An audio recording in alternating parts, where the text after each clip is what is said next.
Good morning friends, నేను మీ సాయి మల్లేష్ని మాట్లాడుతున్నాను. ముందుగా మా ఛానల్ సబ్స్క్రైబ్ చేసి లైక్ చేసి షేర్ చేయండి. అదేవిధంగా ఈరోజు వార్తల్లోని ముఖ్యాంశాలు తెలుసుకుందాం. ఈనాడు దినపత్రిక, పురుషులకు ఋతుక్రమం ఉండాల్సింది, పిల్లల్ని కనడంలోని కష్టాలు తెలిసేవి, గర్భస్రావమైన మహిళా జడ్జిని తొలగించడంపై సుప్రీంకోర్టు వ్యాఖ్య. ఈ విధంగా మహిళా జడ్జిని తొలగించడంపై, గర్భస్రావమైన మహిళా జడ్జిని తొలగించినందుకు సుప్రీంకోర్టు ఆగ్రహం వ్యక్తం చేసినట్టుగా చూసుకోవచ్చు. ఈ విధంగా పురుషులకు ఉంటే బాధ ఏందో తెలుస్తుంది అన్నట్టుగా ఇక్కడ సుప్రీంకోర్టు చెప్పుకొస్తుంది. స్వర్ణ దేవాలయంలో సుఖ్బీర్పై కాల్పులు, పోలీసుల అప్రమత్తతతో తప్పిన ముప్పు, నిందితుడు నరైన్ సింగ్ అరెస్టు. స్వర్ణ దేవాలయంలో సేవలో పాల్గొన్న సుఖ్బీర్ సింగ్ ఈయన స్వర్ణ దేవాలయంలో సేవలో పాల్గొన్న ఈయనపై నిందితుడు నరైన్ సింగ్ కాల్పులకు ఈయనని హత్య చేసే ప్రయత్నం చేసినట్టుగా చూసుకోవచ్చు. ఫడ్నవీస్కే పట్టం, మహారాష్ట్ర సీఎంగా భాజపా సీనియర్ నేత, ఉప ముఖ్యమంత్రులుగా ఏకనాథ్ షిందే, అజిత్ పవార్. ఎట్టకేలకు ఉత్కంఠకు తెర, నేడు ప్రమాణ స్వీకారం హాజరు కానున్న ప్రధాని. అసలు మహారాష్ట్ర సీఎం ఫడ్నవీస్కే దక్కుతున్నట్టుగా చూసుకోవచ్చు. ఈ విధంగా సీఎంగా ఫడ్నవీస్ని కూటమి ఏర్పాటు చేసినట్టుగా చూసుకోవచ్చు. తెలంగాణలో గత 10 ఏళ్లలో సాధించని ప్రగతి సంక్షేమాన్ని తాము 10 నెలల్లోనే చేసి చూపించామని సీఎం రేవంత్ రెడ్డి వెల్లడించారు. ఈ విధంగా బుధవారం పెద్దపల్లిలో నిర్వహించిన యువ వికాసం సభలో ముఖ్యమంత్రి ప్రసంగించారు. ఇక్కడ ముఖ్యంగా ఇక్కడ బీసీ కులగణనలో పాల్గొన్న కేటీఆర్, హరీష్ రావులను కులగణనలో ఎందుకు పాల్గొనాలో, బీసీ ద్రోహులను బహిష్కరించండి అన్నట్టుగా ఇక్కడ వాళ్ళు కేటీఆర్, కేసీఆర్, హరీష్ రావులను ఉద్దేశించి మాట్లాడుతూ చూడవచ్చు సీఎం రేవంత్ రెడ్డి. హైదరాబాద్లో గూగుల్ సేఫ్టీ ఇంజనీరింగ్ సెంటర్ భారత్లో మొదటిది, రాష్ట్ర ప్రభుత్వంతో కంపెనీ కీలక ఒప్పందం. ముఖ్యమంత్రి రేవంత్ రెడ్డితో సంస్థ ప్రతినిధుల భేటీ. హైదరాబాద్లో గూగుల్ సేఫ్టీ ఇంజనీరింగ్ సెంటర్ భారత్లో మొదటిది, రాష్ట్ర ప్రభుత్వంతో కంపెనీ కీలక ఒప్పందం. ముఖ్యమంత్రి రేవంత్ రెడ్డితో సంస్థ ప్రతినిధుల భేటీ. గూగుల్ సేఫ్టీ ఇంజనీరింగ్ సెంటర్ కొత్తగా భారత్లో మొదటి కంపెనీ తెలంగాణలో ఏర్పడబోతున్నట్టుగా చూడొచ్చు. ఈ విధంగా ఇతర దేశం నుంచి వచ్చి ఇక్కడ హైదరాబాద్లో మొదటిసారిగా నెలకొల్పుతున్నట్టుగా చూడొచ్చు Google safety engineering centre. Telugu రాష్ట్రాలను వణికించిన భూకంపం. బుధవారం ఉదయం 7:27 గంటలకు కంపించిన భూమి, 3 నుంచి 6 సెకండ్ల పాటు కంపించిన ప్రభావం. మేడారం ప్రాంతంలో భూకంప కేంద్రం గుర్తింపు. రిక్టర్ స్కేల్పై తీవ్రత 5.3గా నమోదు. ఉదయం నిద్ర లేవగానే అలికిడి, కుర్చీలో కూర్చొని పత్రిక చదువుతుంటే కాళ్ళ కింద భూమి స్వల్పంగా కదలిక, కళ్ళు తిరిగినట్లయి చేతిలోంచి పడిపోయిన మొబైల్, వంటింట్లో అప్పుడే సర్దిన పాత్రలు కింద పడిన శబ్దం, ఏమైందో తెలియక బయటకు పరుగులు తీసిన జనం. తెలుగు రాష్ట్రాల్లోని చాలా ప్రాంతాల ప్రజలు 55 ఏళ్ల తర్వాత భూ ప్రకంపనల ప్రభావాన్ని ప్రత్యక్షంగా చవిచూసి కలవరపడ్డారు. అనంతరం సోషల్ మీడియాలో వెలువెత్తిన సందేశాల ప్రకంపనలతోనూ హడలిపోయారు. తెలుగు రాష్ట్రాల్లోని పలు చోట్ల బుధవారం ఉదయం 7:27 గంటల సమయంలో కొన్ని సెకండ్ల పాటు భూమి కంపించింది. దీంతో ప్రజలు తీవ్ర భయాందోళనలకు గురయ్యారు. ఇల్లు, అపార్ట్మెంట్ల నుంచి బయటకు పరుగులు తీశారు. ములుగు జిల్లా మేడారం సమీపంలో భూకంపం కేంద్రాన్ని హైదరాబాద్ జాతీయ భౌతిక పరిశోధన సంస్థ NGRIలోని భూకంప అధ్యయన కేంద్రం, ఢిల్లీలోని national centre for seismology NCS గుర్తించింది. రిక్టర్ స్కేల్పై తీవ్రత 5.3గా నమోదైందని 2 సంస్థలు వెల్లడించాయి. తెలంగాణలోని 1969లో భద్రాచలంలో 5.7 తీవ్రతతో వచ్చిన భూకంపం తర్వాత 5 పైన రావడం 55 ఏళ్ల తర్వాత ఇదే మొదటిసారి అని NGRI శాస్త్రవేత్తలు తెలిపారు.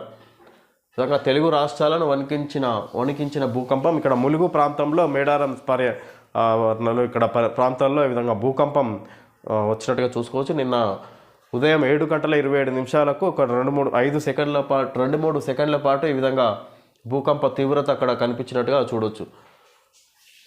ఇది 55 ఏళ్ల తర్వాత ఇదే మొదటిసారి అని NGRI శాస్త్రవేత్తలు తెలిపారు. ఈ విధంగా ఇక్కడ మన ప్రాంతంలో భూకంప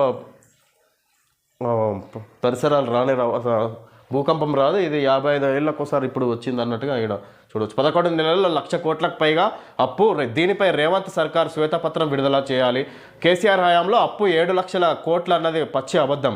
9.5 ఏళ్లలో భారత తెచ్చిన రుణాలు 4.26 లక్షల కోట్లు మాత్రమే. అప్పులపై కాదు, మీ తప్పులపై చర్చ జరగాలి. ఏడాది పాలనపై రాహుల్కు లేఖ రాస్తా. భారత కార్యనిర్వాహక అధ్యక్షుడు కేటీఆర్ మండిపాటు. రేవంత్ రెడ్డి సర్కార్ గత 11 నెలల్లో 1,00,000 కోట్లకు పైగా అప్పు చేసిందని, దీనిపై ప్రభుత్వం శ్వేతపత్రం విడుదల చేయాలని భారత కార్యనిర్వాహక అధ్యక్షుడు కేటీఆర్ డిమాండ్ చేశారు. కేసీఆర్ ప్రభుత్వ హయాంలో 7 లక్షల కోట్ల అప్పు చేశారన్నది పచ్చి అబద్ధమని, తాము 9.5 ఏళ్లలో పెట్టుబడి సంక్షేమ కార్యక్రమాల కోసం నేరుగా చేసిన అప్పు 4,26,499 కోట్లు మాత్రమే అని ఆయన స్పష్టం చేశారు. ప్రతి నెల 6,500 కోట్లు వడ్డీలు అప్పుల కోసం కడుతున్నామంటూ ముఖ్యమంత్రి చెబుతున్నది కూడా శుద్ధ తప్పు అని, బడ్జెట్ పత్రాల ప్రకారం నెలకి 2,900 కోట్ల చొప్పున మాత్రమే చెల్లిస్తున్నారని కేటీఆర్ పేర్కొన్నారు. మిగిలిన 3,600 కోట్లు ఎక్కడికి పోతున్నాయో సీఎం సమాధానం ఇవ్వాలని డిమాండ్ చేశారు. తెలంగాణ భవన్లో ఎమ్మెల్యే జగదీష్ రెడ్డి, ఎమ్మెల్సీలు దేశపతి శ్రీనివాస్, తక్కళ్లపల్లి రవీందర్రావు తదితరులతో కలిసి కేటీఆర్ బుధవారం విలేకరుల సమావేశంలో మాట్లాడారు. విధంగా 11 నెలల్లో 1,00,000 కోట్లకు పైగా అప్పు, దీనిపై రేవంత్ సర్కారు శ్వేతపత్రం విడుదల చేయాలి. కేసీఆర్ హయాంలో అప్పు 7 లక్షల కోట్లు అన్నది పచ్చి అబద్ధం. మేము సీఎం రేవంత్ రెడ్డి గత మా బీఆర్ఎస్ పార్టీని తప్పుడు ప్రచారాలు చేస్తున్నారు, అబద్ధ ప్రచారాలు చేస్తున్నారు. ఇక్కడ మేము 7,000 కోట్ల అప్పు చేసినాం, దానికే వడ్డీ కడుతున్నాం అన్నట్టుగా చెప్తున్నదంతా అబద్ధం అన్నట్టుగా చెప్తున్నారు కేటీఆర్. ఈ విధంగా 11 నెలల్లోనే ఇప్పుడు కాంగ్రెస్ పార్టీ 1,00,000 కోట్లకు పైగా అప్పు చేసుకుర్రు. దీనిపై రేవంత్ సర్కార్ శ్వేతపత్రం విడుదల చేయాలి, దానికి సమాధానం చెప్పాలన్నట్టుగా కాంగ్రెస్ ప్రభుత్వాన్ని ప్రశ్నిస్తున్నట్టుగా చూడొచ్చు కేటీఆర్.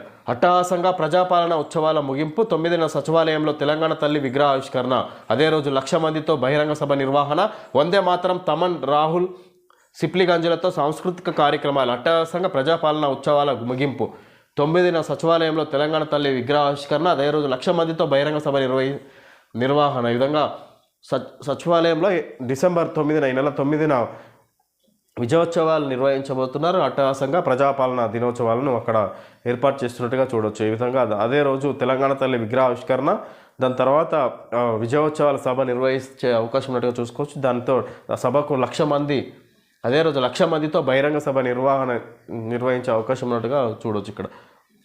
ఇక ప్రతి రైల్లో 4 జనరల్ బోగీలు, 21 రైళ్లలో దశల వారీగా 80 LHB కోచ్లు. దక్షిణ మధ్య రైల్వే వాణిజ్య పన్నుల శాఖ ప్రక్షాళన, 2 అదనపు కమిషనర్లు గ్రామీణాభివృద్ధి శాఖకు బదిలీ, మరో 4 జాయింట్ కమిషనర్లకు స్థానచలనం. మధ్యతరగతి వారికి ఇల్లు ఓఆర్ఆర్, త్రిబులార్ల మధ్య 300 ఎకరాల్లో నిర్మిస్తాం, 3 చోట్ల 100 ఎకరాల చొప్పున. రేపటి నుంచి ఇందిరమ్మ ఇళ్ల లబ్ధిదారుల ఎంపిక. బారాస హయాంలో జీవో 59 ముసుగులో 1,000 కోట్ల భూ అక్రమాలు, వాటిపై లావాదేవీలు ఇప్పటికే నిలిపివేత, స్వాధీనానికి చర్యలు, 1000 మంది సర్వేయర్ల నియామకానికి నిర్ణయం. ఈనాడుతో రెవెన్యూ గృహ నిర్మాణ శాఖల మంత్రి పొంగులేటి శ్రీనివాసరెడ్డి. శుక్రవారం 6వ తేదీ నుంచి 10 రోజుల పాటు గ్రామాల్లో ఇందిరమ్మ ఇళ్ల లబ్ధిదారులను గుర్తిస్తారు. సొంత స్థలం ఉన్న వారి కుటుంబంలో ఆడబిడ్డ పేరిట ఇల్లు మంజూరు చేస్తాం. నిర్మాణానికి 5 లక్షలను 4 విడతల్లో ఇస్తాం. పునాది దశలో 1,00,000, కిటికీ స్థాయిలో 1.75 లక్షలు, స్లాబ్ స్థాయిలో 1.25 లక్షలు పూర్తయ్యాక మిగిలిన 1,00,000 చెల్లిస్తాం. లబ్ధిదారుల కులం, మతం, ఏ పార్టీ అనేది ప్రభుత్వం అడగదు. మంత్రి పొంగులేటి శ్రీనివాసరెడ్డి. ఈ విధంగా మధ్యతరగతి వారికి ఇల్లు ఇస్తాం. ఈ విధంగా త్రిబులార్, ఓఆర్ఆర్ మధ్య 300 ఎకరాల్లో నిర్మిస్తాం ఈ ఇంటిని, ఇందిరమ్మ ఇళ్ళని అన్నట్టుగా చెప్పుకొస్తారు. ఈ విధంగా రేపటి నుంచి ఇందిరమ్మ ఇళ్ళ లబ్ధిదారుల ఎంపిక, 3 చోట్ల 100 ఎకరాల చొప్పున. ఇలా 3 ప్రాంతాలలో 100 ఎకరాల చొప్పున ఇందిరమ్మ ఇళ్ళను నిర్మించి మధ్యతరగతి వాళ్ళకు కూడా ఈ విధంగా ఇందిరమ్మ ఇళ్ళను ఇస్తామన్నట్టుగా చెప్పుకొస్తారు మంత్రి పొంగులేటి శ్రీనివాసరెడ్డి. ఈ విధంగా కులం, మతం వాళ్ళ వివరాలు అడగకుండా కూడా ఇస్తామన్నట్టుగా, కులం, మతం, ఏ పార్టీ అనేది ప్రభుత్వం అడగదు, ఏ కులానికి అయినా కూడా మేము ఇండ్లు మంజూరు చేస్తామన్నట్టుగా చెప్పుకొస్తారు ఈ విధంగా మంత్రి పొంగులేటి శ్రీనివాసరెడ్డి.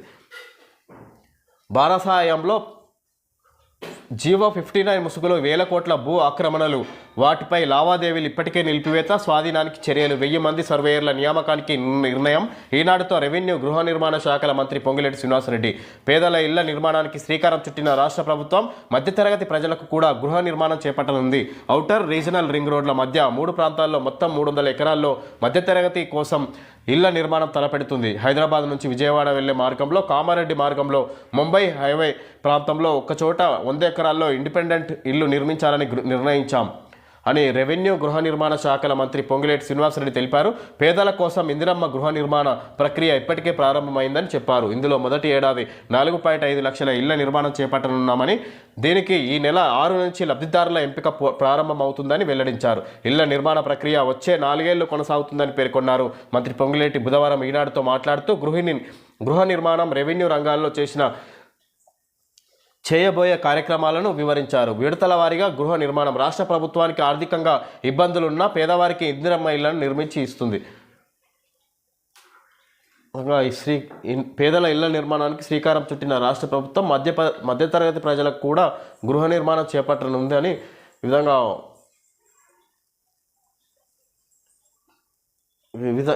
ఈనాడు ఇంటర్వ్యూలో విధంగా మంత్రి పొంగులేటి శ్రీనివాసరెడ్డి ఇందిరమ్మ ఇండ్లు నిర్మించి తీరుతాం, విధంగా మధ్యతరగతి వాళ్ళకు కూడా అందజేస్తామన్నట్టుగా చెప్పుకొచ్చారు. కులం, మతం ఎలాంటి వివరాలు పార్టీతో సంబంధం లేకుండా మేము ఇండ్లు మంజూరు చేస్తామన్నట్టుగా చెప్పుకొచ్చారు ఇక్కడ మంత్రి పొంగులేటి శ్రీనివాసరెడ్డి. రాజకీయ కక్షతోనే నాపై కేసు కొట్టివేయాలని హైకోర్టును ఆశ్రయించిన హరీష్ రావు. విధంగా ఆయనపై కేసు పంజాగుట్ట పోలీస్ స్టేషన్లో కేసు నమోదు కావడంతో ఆయన హైకోర్టును ఆశ్రయించినట్టుగా చూడొచ్చు. హరీష్ రావు కేసు కొట్టేపియాలన్నట్టుగా. ఒకే గది 5 తరగతులు. జగిత్యాల జిల్లా వెల్గటూరు మండలం పాషిగామ ప్రాథమిక పాఠశాలలో 5 తరగతులకు గాను 33 మంది విద్యార్థులున్నారు. గతంలో నిర్మించిన భవనం శిథిలావస్థకు చేరడంతో దానిని కూల్చివేశారు. మిగిలిన భవనంలో ఒక గది, వరండా, ప్రధానోపాధ్యాయుడి గది మాత్రమే ఉన్నాయి. వరండాలో తరగతులు నిర్వహిస్తున్నారు. మధ్యాహ్నం వరండాలోకి ఎండ వస్తే బయట చెట్ల నీడన, లేదంటే ఉన్న ఒకే గదిలో అన్ని తరగతులకు పాఠాలు బోధించాల్సి వస్తుంది. సమస్యను ప్రభుత్వ విప్ అడ్లూడి లక్ష్మణ్ కుమార్ దృష్టికి తీసుకెళ్లినట్లు ప్రధానోపాధ్యాయుడు నీలం సంపత్ కుమార్ తెలిపారు. ఆయన ఉపాధి హామీ పథకం నిధుల నుంచి 12 లక్షల మంజూరుకు హామీ ఇచ్చినట్లు చెప్పారు. త్వరితగతిన భవన నిర్మాణం పూర్తి చేసి ఇబ్బందులు తీర్చాలని గ్రామస్తులు కోరుతున్నారు. News today Velgatur. జగిత్యాల జిల్లా వెల్గటూరు మండలం పాషిగామ ప్రాథమిక పాఠశాల 5 తరగతులకు గాను 33 మంది విద్యార్థులున్నారు. గతంలో నిర్మించిన భవనం శిథిలావస్థకు చేరడంతో దానిని కూల్చివేశారు. మిగిలిన భవనంలోనే ఒక గది, వరండా, ప్రధానోపాధ్యాయుడు గది మాత్రమే.